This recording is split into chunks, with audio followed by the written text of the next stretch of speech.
ez nuna espero zan coachinga euskara lorrera ekartzia. Baina azkenean pertsonen aktibitate bat da, euskeraz egiten dugu, euskera gure elkar bizitzarako balio dau, beraz coachingak tokia badu.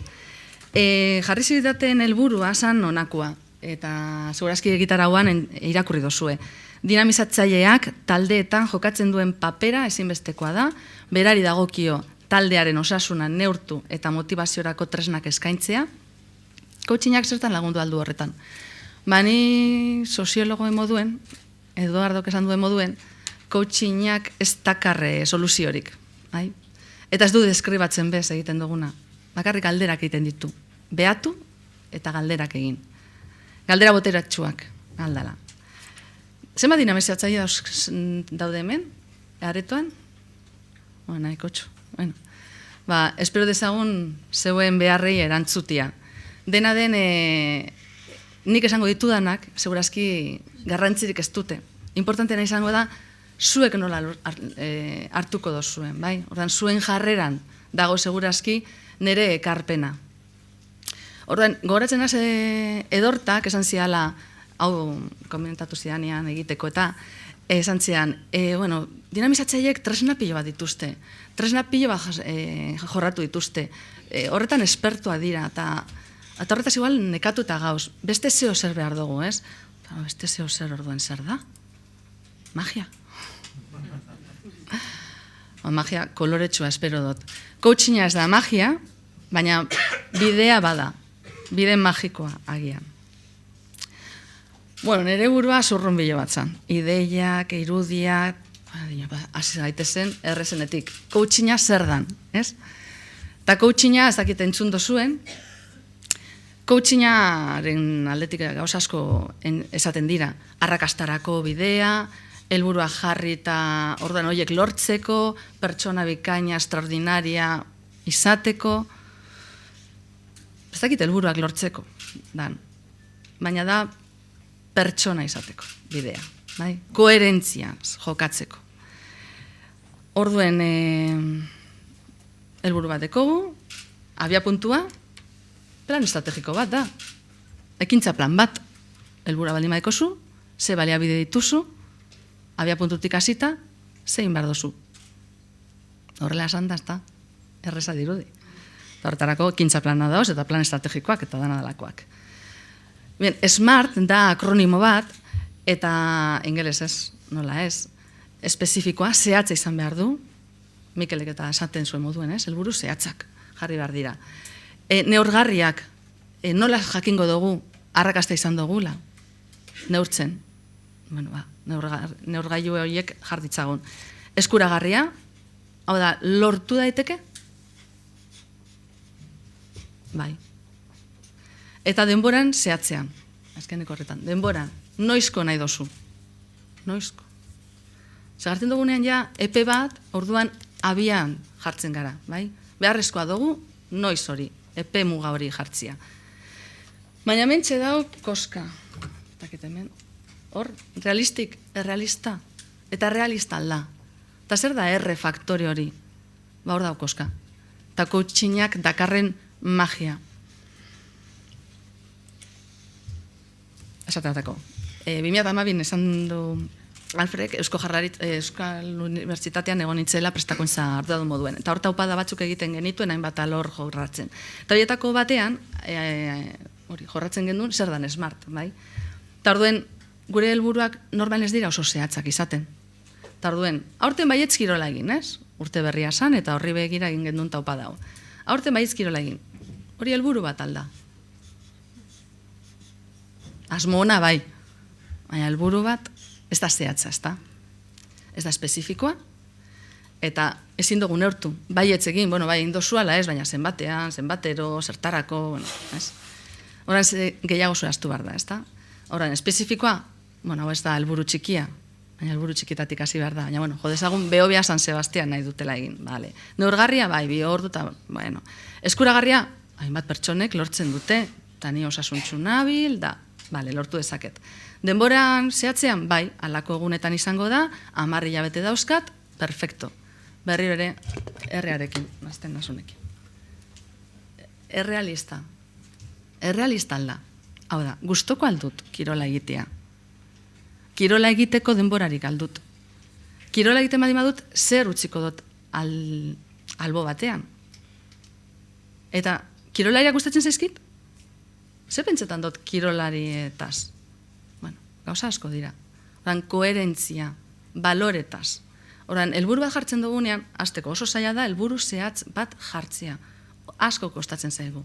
Eta neurgarria, eta denboran zehatza, baina gure baloreetan oinarrituta, horretaz pentsatzen dugu? Jarretuko dugu horrela, Bueno, orden esan dut, zurrunbilo bat, daukadala hemen karrusel bat, ideien karrusela, 38 diapositiba dauzkat prestatuta, hori eromena da, ordu erdian gaina eskatu date 5 minutu gutxiago. Bueno, orduan, mintza praktika horretan, taldean, coachinga. Eta argazki hori ez dut jarri nire burua ikustea gustatzen zaidalako, bai? Badeko arrazoi bat, zertarako bat badeko. Eta da, argazki hori eman nuenean zan daukadan txukunena. Eta izan zen eutokian. Eutokia da proiektu berriak, enpresa berriak, sortu berri direnentzako bibero bat Bilbon dagoena. Eta hori da material bat, da erletxe, gelasken, erleen gelasken itxura duen paperezko materiala oso sendoa dana. Paperez eginda. Eta erleen gelasken hexagonoiek erabilita lortu dute oso material trinkoa, sendoa, ekologikoa, organikoa. Eta gaina goratu nintzen eutokiaz. Hora hasi nintzelako coaching factory, oso ondo ingelesez egin dozuna factory. Zergatik coaching factory, por cierto, erderaz ez jartzeagatik. Orduen kide bat neukan, erdalduna sana, la fábrica del coaching jarri nahi zion, eta nik erdibideko bat, ingelesez, euskeraz agian, berarentzako oso arrotza izango zen. Orduen izenetan ere badago izaten dira historiak, ezta. Bueno, orduen, horre, ekarri dit gogora erleak eta material hori, polinizazioa. Mintza praktika taldeen bidez, agian polinizatu nahi dugu euskera, txikia dira, erleak, eta doaz lorez lore, inori kalte inbarik, eta oso eraginkorra dira. Eta esagonala dira, filosofian, Eduardo, zergatik dira esagonalak gelaska horiek. Filosofian ere, aztertu izan da. Pentsa, filosofian, ez ja fizikan, ez filosofian ebai. Zergaitik esagonala, eskarratuak, ez borobilak, esagonala. Bueno, aztertu dute eta esaten dute, hori dela modurik onena, tokirik txikienean gehiago pilatzeko eta gainera oso trinkoa da. Eta bilo eutokia, nire hausko gustatzen zait izen hau, eutokia. Bakizu esan nahi duen? Da grekoa. Eta esan nahi du erdiketa zoriontxua. Eta hortik egin zuten da ona, tokia izango da erdiketa, erdiketa zoriontxua grekeraz. Eta ordan beraiek jokatu zuten, Bilbao Ekintza jokatu zuen, ona eta tokia ona erditzeko, enpresak erditzeko toki ona, zoriontxua. Eta horren hasi nintzen, euskera, baina hori espalditik, euskera, ona, euskera, ona, era ona, euskeraz, era ona. Hori, erosiango da. Ze badago teoria bat, naberan ezagutzen dozue, hizkuntzalerik badago hemen, ni aditu aznaz, baina gustatzen zait teoria hori. Ez dakit egia da, ez dakit asmakizuna da, baina gustatzen zait eta poesia da niretzat. Horan, esaten da euskera jaso ditula 3 erro hizkuntza aintzinetako 3 erro nagusi, bai? Horan, ez ditugunean euskeraz ulertzen hitz batzuk, bermeo esaten dugu latineraz dala, latinetik hartu dugun hitza. Esaten da azalpenik errezena. Hori ez da, hori esaten du naberanek. Ez, hori baino zaharragoa direzen hizkuntza jaso ditu euskera. Eta hortik ulertu ditzakegu toponimo asko. Hortik ez, aintzineko baldima da, ez datorre grekotik. Hori izango da, ona, euskera ona. Euskera ona, euskera egin dezagun. Hau da, era honean harremanetan az gaitezen jendearekin. Zertarako hori honez. Euskera ona. Bueno, ulertu da, ez da. Euskera ona, niretzako horrek asko balio do.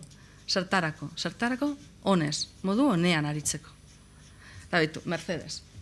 Pertsona honek deko arazoak ikusteko, ez da entzematen ze bere arazoak ez dira begian, dira nervioetan, eta arazoak ditu ikusteko. Arazoak ditu gainera entzuteko. Eta landa guztiz, ez da hemengoa, etorri izan da nagusitan, eta landa guztiz ere euskeraz ikasina dau. Eta euskera dabil Gabriel Arestin ikasten. Eta hemen txentzungo dozue. Ai, atzera. Ez dela hemen txe. Bez. A ber, atzera ingo dugu.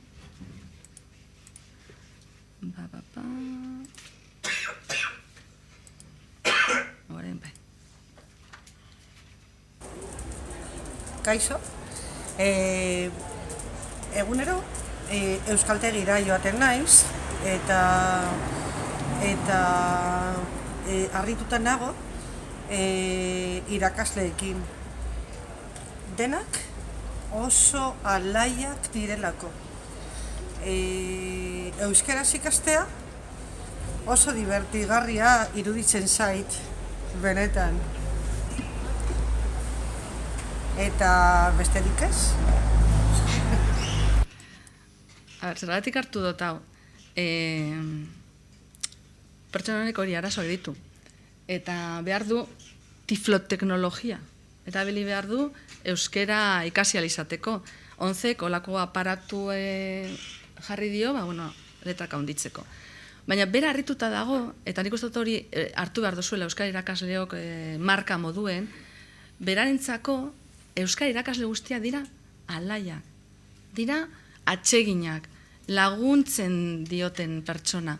Beti esaten da, guni badakit gaizki egiten doa, eta landa guztiz ere laguntzen diate, eta beti esaten diate, eta alde onari erreparatzen diote. Eta hori marka bat da. Hori euskaltegiek hartu hori, euskara irakasleak jatorra dira, euskara irakasleak alaiak dira. Klasen ostean ni zoriontsu ateratzen naz. Zorion, euskeraz egin dodalako. Hemenetzako importanteena zan, hemen beste bideoan duka, baina ez luzatzea harrean, sekendu diate, 5 minutu lapurtu izkiate. Orduen, bera azten da horrela, bai? Bere erastunarekin, eta azten da horrela, eta horrela nola egiten dute, zeintzuek egiten dute horrela, eta horrela. Eta pertsonari oso adoretsua da, alaia, berak hitz egiten du normal, eta herbente euskaraz ez egiten, azten da ez? Homeek. Herbente, beste euskuntza batean, eta herbente umeak bihurtzen gara. Ez daukago hainbesteko baliabiderik. Ez gara hain pertsonak, ez da hain helduak. Ez dugu ikusiko hau. Hausko azterketa. Barrakaldoko euskaltegi baten egon nintzen, hausko azterketei aurre egiteko, hori beldurrak eta ulertzeko zer dan hori, ez? Eta hau irudikatu zidaten.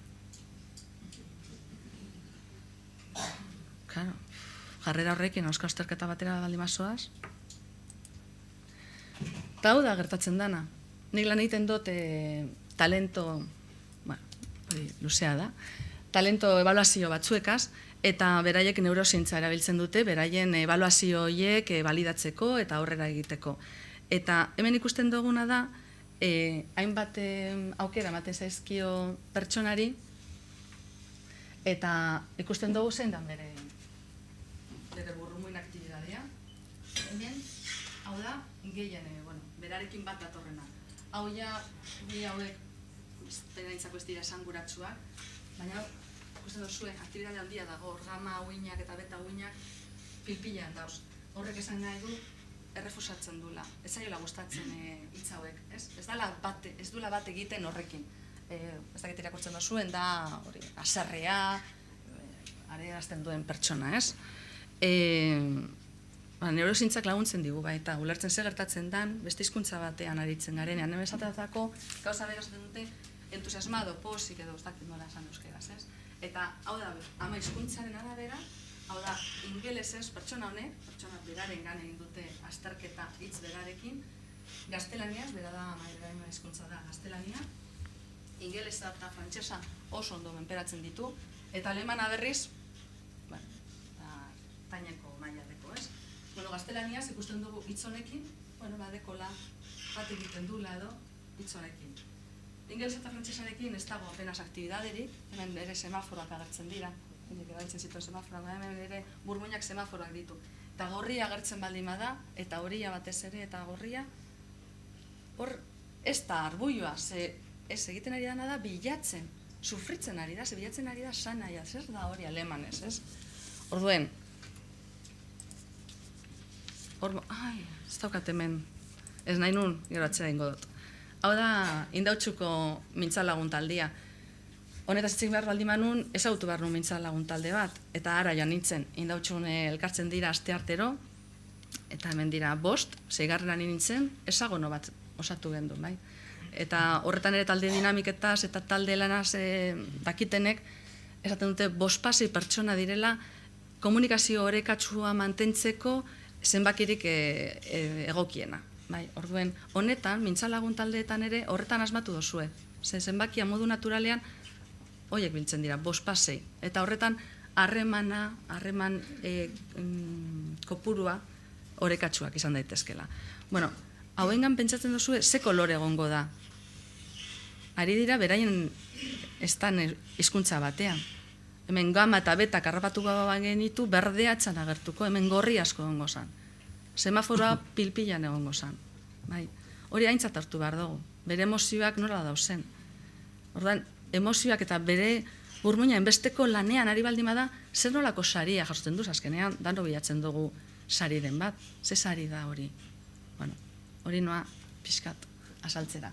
Motibatzaileak enpresa honekin, hori esan dute beraik dauzkatela ebalazio mota batzuk, eta beraik aztertzen dituzte motibatzaileak besteak beste. Zergatik? Aspaldi enpresa honek esaten duelako, hori ezaguna da bestelako teorietan, eta 6 motibatzaile nagusi dauz. Pertsonok mugitzen gara 6 motibatzaileen gatik. Normalean 2 dauzkagu lehentasunezkoak, indarrezkoak, 2 ertainak, eta beste 2 inoiz ez gara mugituko hori lortzeko. Eta horiek dira, modu azkarrean. Teorikoa, ezagutza bilatzen dugu. Mintzataldean ongo dira, euskara ikasteko, teorikoa dira, euskara ikasi nahi dute, mugitzen den motibatzaile bat hau izan daiteke. Gero da, estetikoa, harmonia bilatzen dute, naturarekin bat egiten dutenak. Horretaz aparte, estetikoaz aparte dira gehiago filosofikoagoak, sensibleagoak, barne garapena bilatzen dutenak. Tradizionalak, sistema bat, orden bat, horre euskaldunak edo euskaraz egin nahi dutenak, egon daitezke. Individualistak, norbere burua, nolabait nahi dute nabarmendu, ez? Jaso nahi dute ospea, beraiek eraman nahi dute, beraiek agindu nahi dute, horiek dira kontrola eta boterea bilatzen dute. Sozialak nahi dutena da beste zerbitzua eman, beste on izatea nahi dute. Eta erabilgarretasuna, beti irabazi behar dute zehozer, nire denbora, nire indarra, eta hori bueltan zer dakarkit, ez? Horren, ze motibatzaileak ari gara erantzuten mintzalagunen aldetik edo euskara bultzatu nahi dugunean edo eta saldu nahi dugunean proiektua eta hitz egiten diegu 6 motibatzaile hauei erantzuten diegu? Bueno, uresten dut, ez? Gure talde, gure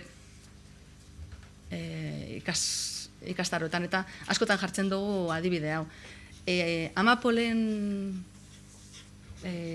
zelai hau jasoko bazenute, erentziaz, eta familia bat animasarie, bakoitzak segun interesen arabera, motibatzaileen arabera, ze erabilera mango lioke horri, zelai horri. Interesatu baldin mazara, soziala baldin mazara, tradizionala baldin mazara, bueno, esarie bat etorriko. Baina jakin behar dozu entzuten besteak nondik ari diren. Adosteko zer egin azkenean zelai horrekin. Partartzaien profila, oso importantea da jakitia, zeinekin ari garen, bai? Esan dugu koherentzia eta kontzientziatik sortzen dela. Orduan, lehen da biziko lana egin nuna esan zen, ia galdetu nien gaina Marta eta Edortari, egin aldozua ikerketarik parte hartzaien profila nolakoa da, bai bidelagunena, bai bidelariena, por zerto, dinamizatzaileena ez nuen aurkitu. Eta dinamizatzaileak partez ari, honetaz. Eta ez aizue galdetu, zeintzu diren zuen motivazioak hor aritzeko. Bueno, bat datoz, bidelagunak eta bidelariak nolabait euskera uste dutelako gure herriko hezkuntza dalako, euskera ikasteko, lagunak ekiteko, azkeneko helburua da, bai? Horra, motivazioak importantea dira. Eta horiek gomita egiten dizuet, 6 motibatzaile horiei erantzuten diegu? Edo hori bilatzen ari dira, eta are garrantzitsuagoa, alde egiten dutenak, eta nahiko kopuru altu da, alde egiten dutenak urterik urtera, horiek baja horietan zer dago? Ze motibatzaileri ez diogu erantzun? Koherentzia oso importantea da. Eta pertsonok zergatik ematen dugu gure onena, gauza batean, eta ez bestean. Niveles neurologikos hori ere coachingan asko erabiltzen dugu.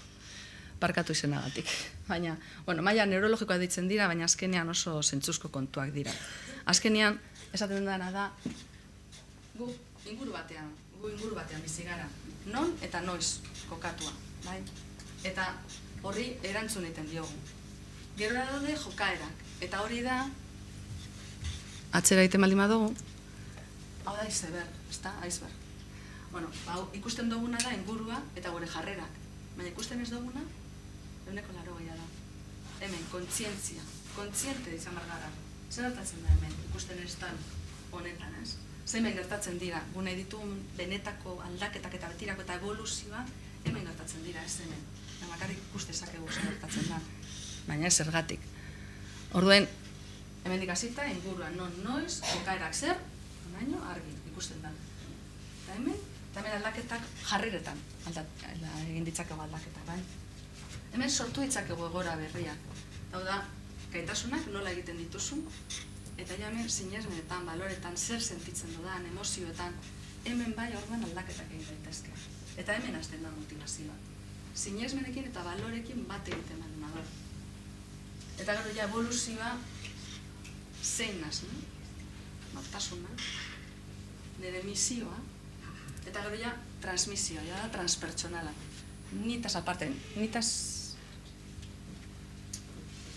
esaten da legado, ez? Esaten da, zer nahi dut bestek nitaz pentsatzea, zer nahi dut utzi besteengan, galdera horiek egiten hasten garenean. Zertarako horri erantzuten diogunean, ez nigandik baizik eta besteak ditudanean aintzat, hor zer gertatzen da. Eta hor gertatzen da evoluzioa. Eta hori esaten dugu, hemen egiten baldin dugu bat pertsonekin, orduen bidea errezago izango da.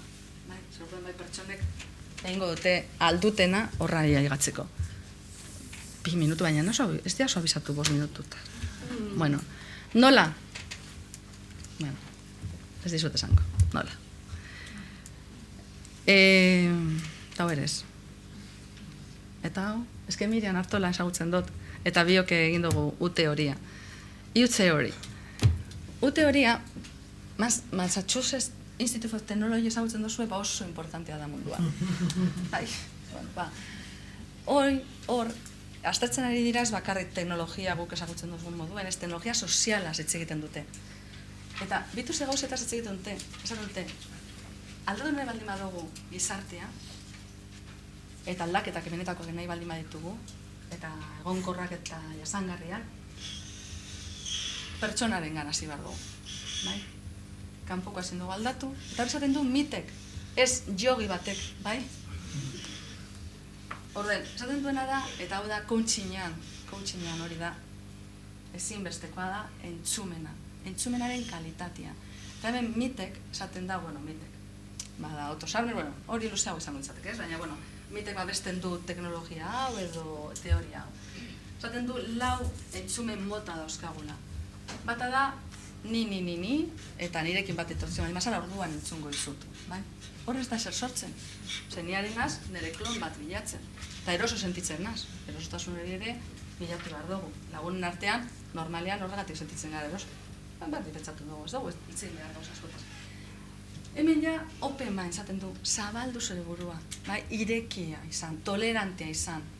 Hasi, entzuten zer dan desberdina. Honetara ez dut inoz pentsatu. Epaitu bari. Kontxo. Hau da, open heart.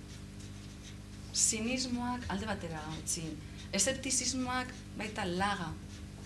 Empatia, emozioarekin batekin bestearekin. Eta besteak zergatik din hori. Eta bere tokian jarri, emozioekin batekin. Eta azkena, hau da, borondatea ireki, hau da, etorkizunari begira, aukera ematen digun benetako entzumena oso zaila dana, zerto? Da, ez zara zu, ez nazni, ez gara gu, da beste zeo zer, bai? Beste zeo zer badatorrena. Eta bion artean ireki dugu konturatu barik. Zaten dugunean, time flies, hori da, onda, denbora, eta nola, baina oso gustora geundelako, ez nire buruari gintzuten, ez zureari. Eraikitzen ari ginen elkarrekin. Hori taldeetan, zeo zer sortzen dugunean, segurazki bizi izan dugu. Zaten duena. Bai. Beti, zertarako horretara joan, guai, komunikazioan ere oso importantea. Zergatik, zentroan, reptil bat dekogu, bai. Barruen, eta emozioak mugitzen ditu. Eta lehen da sentitu iten dugu, eta gero pentsatu iten dugu. Eta unamunok esaten zuen, sentitu pentsatzen dozuna, eta pentsatu sentitzen dozuna. Osa, bi norabideetan joan behar da, bai. Pentsamendu eta emozioa bat egin behar dute, koherentzia horretaz. Zertarako beti da galdera, zertarako. Nola egin nahi dugu euskeraz. Euskeraz, era honean. Eta bidea, bide lagun, bidelari.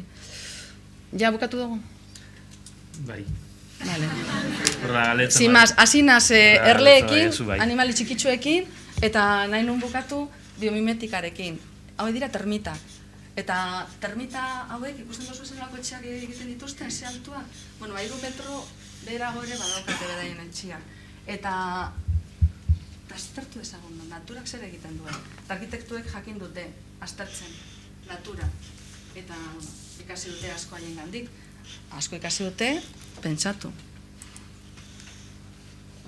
Horre Afrikan, 42 gradura dagoen temperatura altu eta baju horietan, lortu dute olako etxe bat egitea, aire giroturik gabe. Termitei begiratuta. Termitei zintzaile galdetu, baina bai aztertu. Eta epaitu barik, egiten bali maute, ondo gongo da, zer da? On da bilena, ez? Bueno, eta horita orduan lortu dute, behitu. 5 urtetan 3,5 milioi aurreztu dituzte gastu energetikoa, bai? Naturari erreparatuta, olako animali txikiei, horretik epaiketarik ez, eszeptizismorik ez, eta adoria, bai, beldurrik ez. Hori da, bai, U-theory, berak ere ezagutzen duna, eta coachingen daukagun langaia, bai? Langaia azkenean da entzumena eta euskera egitea, baina euskera zentzu horretan, era honean aritzea bestearekin.